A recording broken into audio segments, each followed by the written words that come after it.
எனக்கு ஒரு டவுட்மா. ராஜ்குமார் சார் தான் கேட்கணும். அவர்கிட்ட கேட்டே ஆகணும். என்ன அவர்கிட்ட வந்து இந்த சிச்சுவேஷன் சொல்லும்போது என்னன்னு சொன்னாங்க, என்னன்னு வந்து பார்த்தனா வந்து எழுத ஆரம்பிச்சாங்க. அதை வந்து கேட்டு தெரிஞ்சுக்கணும்னு எனக்கு ஒரு ஆசைமா. அவர் கேட்ட கேள்வி சேலையில் வீடு கட்டவா, அது கொஞ்சம் நகைச்சுவையான விஷயந்தான். பட் பழனி பாரதி உட்கார்ந்து எழுதும்போது ஒரு காதல் பாட்டுக்கும் ஒரு பல்லவி வரும். ஆனால் அது ஒரு கொஸ்டின் ஆன்சராக வரணும். அது கொஞ்சம் புது கவிதையாகவும் இருக்கணும். இந்த ரைட்டருக்கு அந்த பெருமையை, அந்த கிரெடிட்டை கொடுத்தே தீரணும்.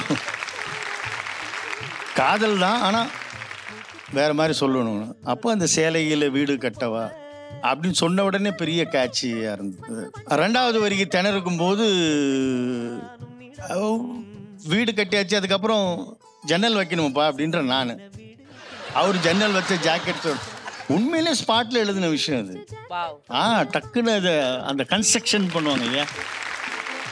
கவிதை அப்படின்றது தான் ரொம்ப முக்கியம் ஒரு பாட்டில்.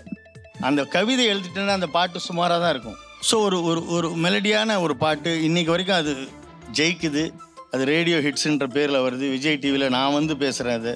ஆனால் அதுக்கு காரணம் அந்த லிரிக்கும் அந்த மெலடியும். சார் எங்களுக்காக ஒரு 2 வரிகள் பாடலாம்ல சார்? சிலையில வீடு கட்டவா, சேர்ந்து வசிக்க, ஜன்னல் வச்ச ஜாக்கெட் போடவா, தென்றல் அடிக்க, நானி நானா தர நன்னி நானா தரணி நன்னனா நாரணனா.